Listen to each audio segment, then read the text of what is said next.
At 13, a boy wrote to Jack Nicklaus asking one question: should he change his swing? Nicklaus wrote back with one answer: never change what already works. That boy became the first Canadian man to win a major championship, one of the best short game players the sport has ever seen. Then, at the height of his career, Mike Weir broke that one rule himself. He changed the very thing that made him great, and it collapsed his career. Everything he built afterward was never enough to make up for what he lost. Mike Weir grew up in Sarnia, Ontario, the youngest of three brothers in a blue-collar town built on factories and hockey rinks. His father worked at a chemical plant. Golf was not the family sport, hockey was, and that is exactly why Weir plays the way he does.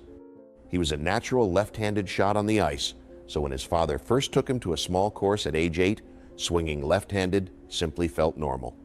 His first real set of clubs was not new. It belonged to his godfather's son, who also played left-handed and had 3 woods and 4 irons to spare. A borrowed set, handed down almost by accident, became the foundation of a major championship swing. At age 11, working summers at the local course as a caddy, Weir met Jack Nicklaus, who had come through for an exhibition round.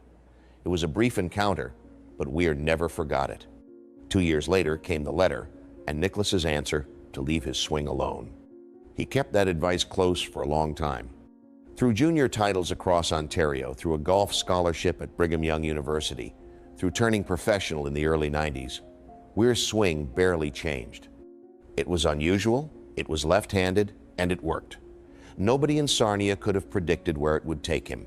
Nobody could have predicted how far he would eventually stray from it either.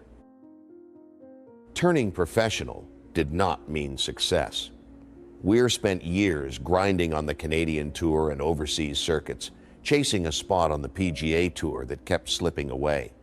It took him 5 separate attempts at qualifying school before he finally earned his card. He later described those years bluntly, missing cut after cut on the Australian circuit, practicing alone on the range until it was too dark to see a ball 5 feet in front of him. Even earning his card did not solve everything. His first season on the PGA Tour was rough. He made only about half his cuts and finished far down the money list, then lost his playing privileges entirely. He had to go back to qualifying school and start over, this time finishing as medalist to earn his way back. The breakthrough came in 1999 at a tournament on Canadian soil. Weir won, and in doing so became the first Canadian to win a PGA Tour event in his own country in 45 years. 45 years is nearly double how long Tiger Woods, golf's biggest star at the time, had been alive. That is how long Canadian fans had been waiting. By April 2003, Mike Weir was not an underdog. Even though the week before, he had missed the cut at a tune-up event in Atlanta, his only missed cut of the entire season. He arrived at the year's first major, having already won twice on the West Coast swing, and he knew exactly where he stood. "I was the hottest player in the world at the time," he said years later. "I won in LA and Palm Springs and was in the mix at several others. The media may not have said that, but I was. No one was playing better than me in that small window of time." He backed it up. After a shaky third round dropped him behind the leader, Weir responded with a bogey-free final round, birdieing both par 5s on the back 9.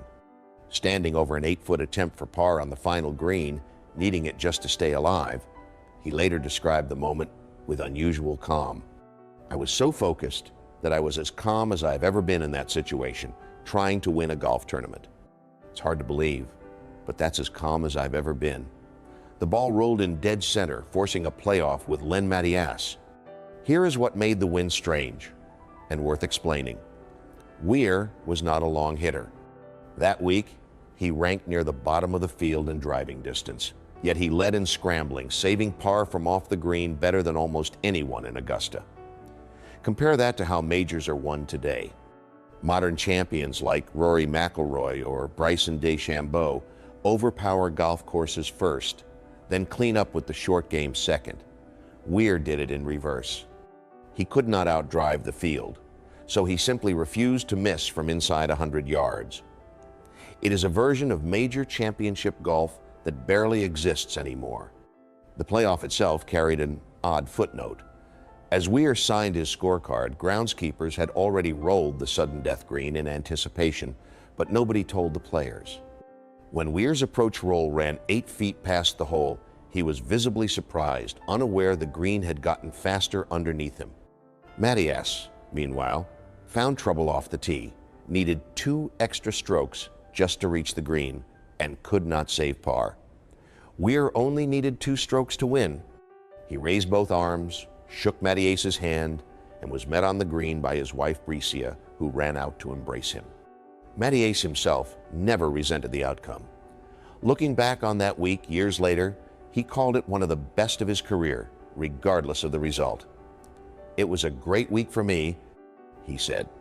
"I hit a lot of good shots and did a lot of good things. I tied for the low score in the Masters after 72 holes, which is something a lot of good players don't get to experience."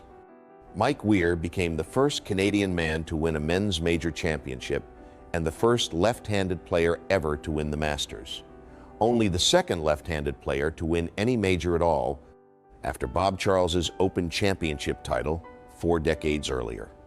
It was the moment his career had been building toward since a small course in Sarnia. The letter from Nicklaus finally validated on the sport's biggest stage.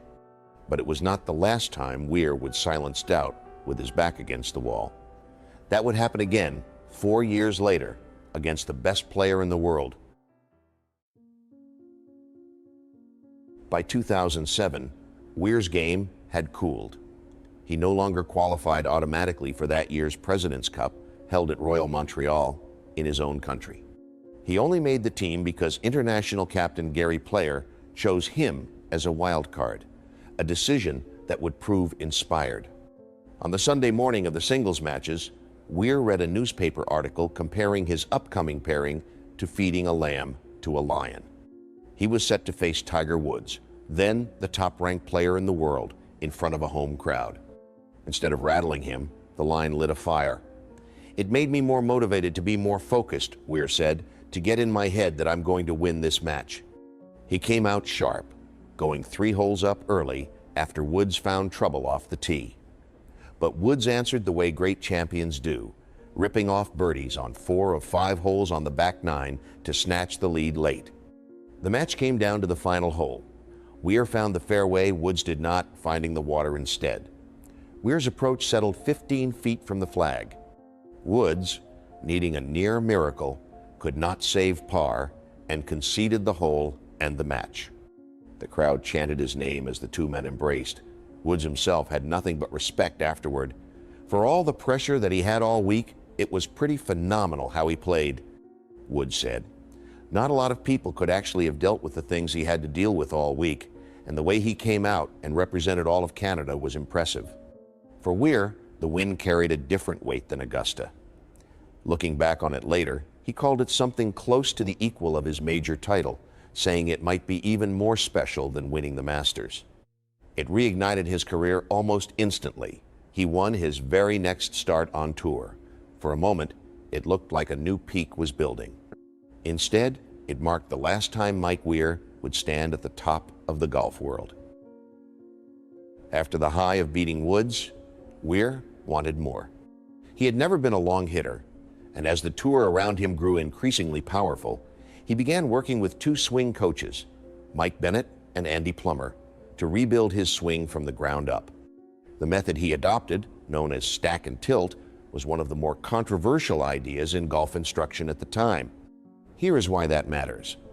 Traditional swings shift weight from the back foot toward the front through impact. Stack and tilt reverses much of that principle, keeping the upper body stacked more directly over the front leg throughout the motion. For a golfer picking up the game fresh, it might simply be one option among many. But Weir was not new. His body had spent over 3 decades repeating one specific pattern, built left-handed, built instinctively, built without formal correction since childhood. Asking that pattern to reverse itself was not a minor adjustment. It was closer to asking a longtime hockey player to switch which way he shoots. The results were mixed almost immediately. There were flashes of promise, a few strong finishes here and there. But the deeper problem was physical, not technical. The new motion placed unfamiliar stress through his joints, particularly his right elbow, an area that had never been tested this way before. Small issues that might have resolved on their own instead lingered, then worsened.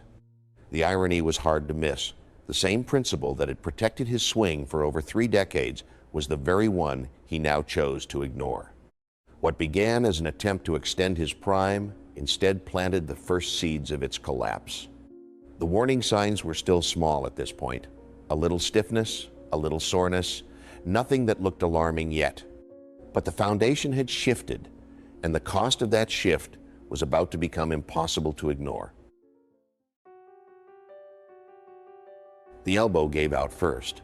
In 2010, a torn ligament ended Weir's season early, forcing surgery and a lengthy recovery that stretched into the following year.